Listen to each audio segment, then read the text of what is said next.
রিজিক যেখানে আসলে আপনাকে সেখানে নিয়ে যাবে। আজকে ইফতারের টাইম, আমি জানি না এখানে আমার রিজিক ছিল যে, তো আমাকে আসলে রিজিকে টেনে এনেছেন। এখানে আমার 1 টাকাও নেই এবং ওনাদেরই আসলে ইফতার, আমিও অংশীদার হয়েছি এবং ইফতার করছি এখানে।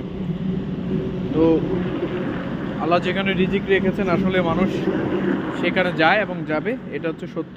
আমি ছিলাম কোথায়, এখন আসছি কোথায়, ইফতারের সময় হচ্ছে, আর এখানে এসে আমাকে ইফতার করতে হচ্ছে। তো সত্যিকার অর্থে মানুষ জানে না আসলে তার রিজিক কোথায় নির্ধারিত। এই যে আমাদের এত প্রতিযোগিতা, আসলে এগুলো অর্থহীন। কারণ রিজিক আমাদের যতটুক, অর্থাৎ আমি এই পৃথিবীতে আসার পরে যতটুক আল্লাহ নির্ধারণ করেছেন তার চেয়ে বেশি খাওয়ার কোনো সুযোগ নাই। তারই প্রমাণ আসলে দুইজন আঙ্কেল, ওনারা আসলে আমাকে দেখে দাওয়াত করছেন যে এখানে ইফতার করেন। তো আমিও সাধারণ মানুষ, ইফতার করছি এবং অনেক ভালো লাগছে। বুট, মুড়ি, শরবত, ঠান্ডা পানি আছে। তো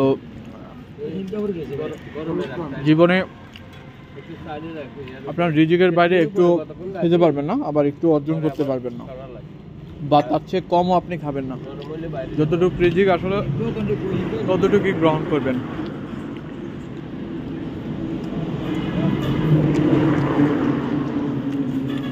আপনারা কি জানতেন যে এখানে আজকে আমি খাবো? কিভাবে?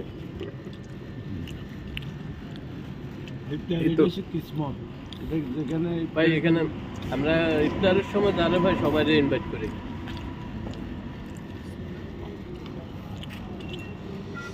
রিজিক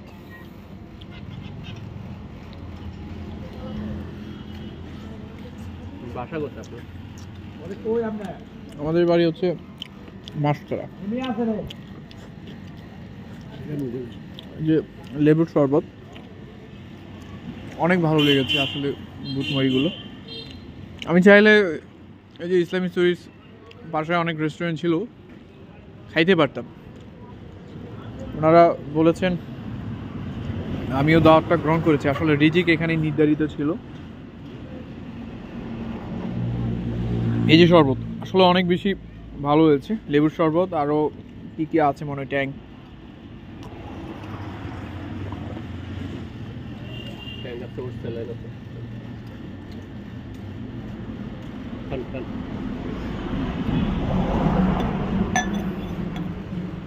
বুটমুড়ি অনেক মজা হয়েছে।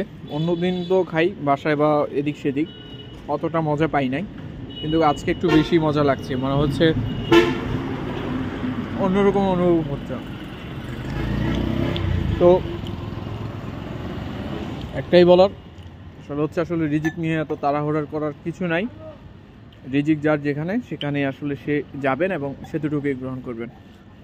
আপনাদেরকে ধন্যবাদ